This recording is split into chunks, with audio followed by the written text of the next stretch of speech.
como eram suas relações com a Globo e com o Roberto Marinho?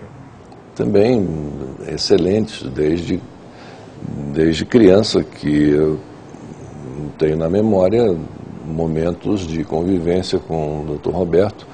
Eu era muito ligado ao Paulo Roberto, que regulava comigo na idade. E o meu pai havia sido sócio do Dr. Roberto, eles haviam sido sócios em empreendimentos imobiliários no Rio de Janeiro. Enfim, nos frequentávamos, as famílias se frequentavam. E também vem daí uma relação muito positiva, muito boa, né? Depois nós montamos uma televisão em Alagoas e aí o Dr. Roberto ofereceu a programação da Globo. O senhor acha que essa relação ajudou o senhor? Eu acredito que sem dúvida ajudou. Sem dúvida nenhuma ajudou. Ajudou bastante. Ajudou, sobretudo, a evitar armadilhas, algo que estivesse se tentando montar contra a minha candidatura. E em algumas conversas, né, ele chegava e dizia assim, uma vez ele chegou para mim e disse, meu filho, eu acho que você está muito irritado, você não deve usar certos termos, não precisa fazer isso, porque isso está indo contra você, isso aí é uma coisa que não é boa, tal. É por quê, doutor Roberto? Não, porque isso não... Enfim, ele explicava porque, o que ele achava, e aí eu reduzia, né, o tom. Que termos, hein? Só pra gente... Você pode usar agora, já faz 20 anos. Mas continuam muito contundentes. O embate com Lula veio no segundo turno, né? E no que diz respeito ao apoio da Globo, não foi bem o apoio, porque a Globo ela nunca declarou, eu apoio este candidato. O que eu percebia é que havia um receio dos meios de comunicação mais importantes, não somente da Globo, de que um eventual governo, que naquela época se dizia comunista, como se fosse um anátema, poderia produzir efeitos negativos sobre os meios de comunicação. O que depois da eleição do presidente Lula se verificou que não havia por que se ter esse receio à época. Eles estavam à procura de um candidato.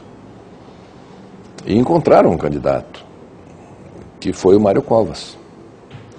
Só que o Mário Covas era tido, por alguns deles também, como ligado aos comunistas, né? Então, Mário Covas precisava fazer um pronunciamento dizendo que não, que era um capitalista, mas defendia as regras de uma sociedade que estava alicerçada no sistema capitalista. Então, o Mário Covas foi o primeiro candidato desses grandes conglomerados.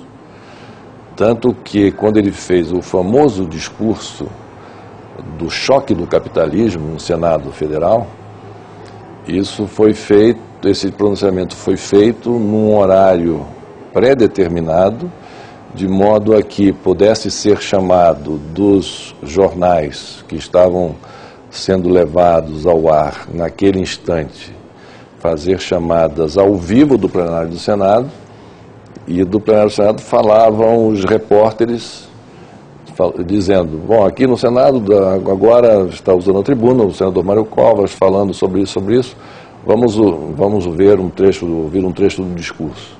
E coincidia com o parágrafo, né, mais assim, pontiagudo do pronunciamento. Apesar disso, o candidato Mário Covas não conseguiu